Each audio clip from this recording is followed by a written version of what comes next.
कर्ज के पैसे वापस नहीं चुकाने पर, कर्ज के पैसे वापस नहीं चुकाने पे 40 साल के पांडे जी ने अपने बीबी और 2 बच्चा को छोड़ करके एक 11 साल की लड़की से शादी रचा लिया।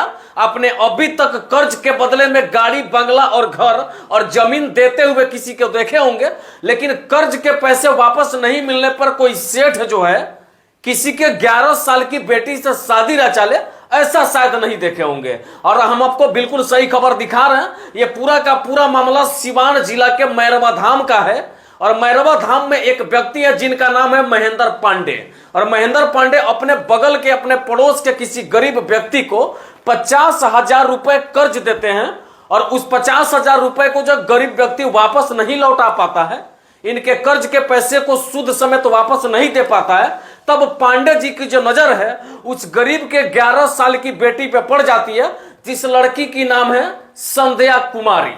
अब पांडे जी के मन में बहुत सारे विचार चलने लगते हैं और पैसा को चुकाने के लिए, पैसा वापस लेने के लिए और पैसे के बदले में इन्होंने उस गरीब के 11 साल की बेटी से शादी रचा लिया। और पांडे जी का उम्र, यानी कि महेंद्र पांडे जी का उम्र जो है 40 साल है। उनके घर में उनकी पत्नी और उसके अलावा 2 बच्चे भी हैं। उसके बावजूद भी महेंद्र पांडे ने एक ऐसा घिनौना काम कर दिया जिसकी चर्चा पूरे देश में होने लगी। महेंद्र पांडे के जब 50,000 रुपए सूद समेत गरीब व्यक्ति वापस नहीं कर पाता है, तब महेंद्र पांडे एक नया तरकीब आजमाते हैं। और तरकीब आजमाते हुए उस गरीब के घर में पल रही 11 साल की लड़की को बहला फुसला कर लाते हैं और अपने घर में ला करके उसके मांग में सिंदूर डाल देते हैं। कुल मिलाकर बात यह है कि जिस लड़की को अभी रिश्तों के बारे में कुछ पता नहीं है, उसके मांग में सिंदूर डाल दिया जाता है। जिस लड़की को अभी बहुत सारी चीजों की जानकारी भी नहीं है, उसकी उम्र भी नहीं हुई है, अभी नाबालिग अवस्था में, जिस उम्र में उसको खेलना कूदना चाहिए था, उस उम्र में पांडे जी ने मात्र अपने 50,000 रुपए चुकाने के लिए उस लड़की के मांग में सिंदूर डाल करके उसके साथ शारीरिक संबंध बनाना शुरू कर देते हैं। इस बात को लेकर के कुछ लोगों ने महेंद्र पांडे से सवाल किया कि आपने 11 साल की लड़की से शादी क्यों किया। तब तो महेंद्र पांडे बड़ी मुस्कुराते हुए ऐसे सवालों का जवाब दे रहे थे जैसे ऐसे मान लिया उन्होंने कोई बड़ा जीत हासिल कर लिया हो। बाकी ये पूरा घिनौना काम जो है सिवान जिला के मैरवा धाम में हुआ, जहां पे महेंद्र पांडे ने अपने 50,000 रुपए चुकाने के लिए अपनी 40 साल की उम्र को भूल करके और एक गरीब के 11 साल की बेटी से शादी रचा लिया। बाकी तो ये बिहार है, यहाँ पे कुछ भी संभव है। एक तरफ जहां पे सरकार बाल विवाह का विरोध करती है, ठीक वहीं देखिए एक नाबालिग लड़की से महेंद्र पांडे शादी रचा करके, और शादी आज ही नहीं हुआ, शादी ठीक आज से 2 महीने पहले हुआ। और चर्चा में तो यह पूरा मामला तब आया जब सोशल मीडिया के कुछ लोग वहां पे जाकर के उस गांव से रिपोर्टिंग करके और वीडियो डाले। उसके बाद ये पूरा मामला जो है सुर्खियों में आ गया।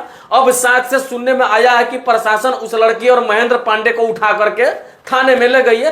बाकी आगे क्या कुछ कार्रवाई होती है उसके बारे में जैसे जानकारी मिलती है हम बताने का प्रयास करेंगे। उससे पहले आपको बता दें कि 40 साल के एक बुड्ढे ने बहला फुसला करके 11 साल की लड़की से शादी कर लिया और केवल शादी ही नहीं किया, उसके साथ शारीरिक संबंध भी बनाना शुरू कर दिया। और जानते हैं क्यों 40 साल के बूढ़े ने 11 साल की लड़की से शादी क्यों किया? तो शादी केवल और केवल इसलिए किया कि उस व्यक्ति ने उस लड़की के पिता को 50,000 रुपए ब्याज पे दिए थे, लेकिन वो उसके पिता गरीब थे और 50,000 रुपए सूद समेत वापस पांडे जी को नहीं दे पाए। तो पांडे जी ने एक नया तरीका आजमाया और नया चाल चलते हुए उन्होंने उस गरीब व्यक्ति के 11 साल की बेटी को बहला फुसला कर अपने घर लाया और उसके मांग में सिंदूर डाल करके शादी रचा लिया। जिस लड़की को अभी खेलने कूदने की उम्र थी उस समय में उसके मांग में सिंदूर डाल दी जाती है। जिस लड़की को अभी रिश्तों की पूरी जानकारी भी नहीं थी उस लड़की के साथ शारीरिक संबंध बनाना शुरू कर देते हैं। अब जरा सोचिए कि किसी का उम्र 40 साल और 11 साल की लड़की से शादी करे तो दोनों के उम्र में 4 गुना का फर्क है। और 4 गुना उम्र के और अपने से 4 गुना कम उम्र की लड़की से शादी करना यह कहां तक सही है? यह बदलते बिहार का बिगड़ता हुआ एक तस्वीर है जो मैं आपको दिखा रहा था। बाकी ये पूरा मामला सिवान के मैरवा धाम का है। पूरा वीडियो देख करके जो भी विचार होगा जरूर बताइएगा। जय हिंद, जय बिहार।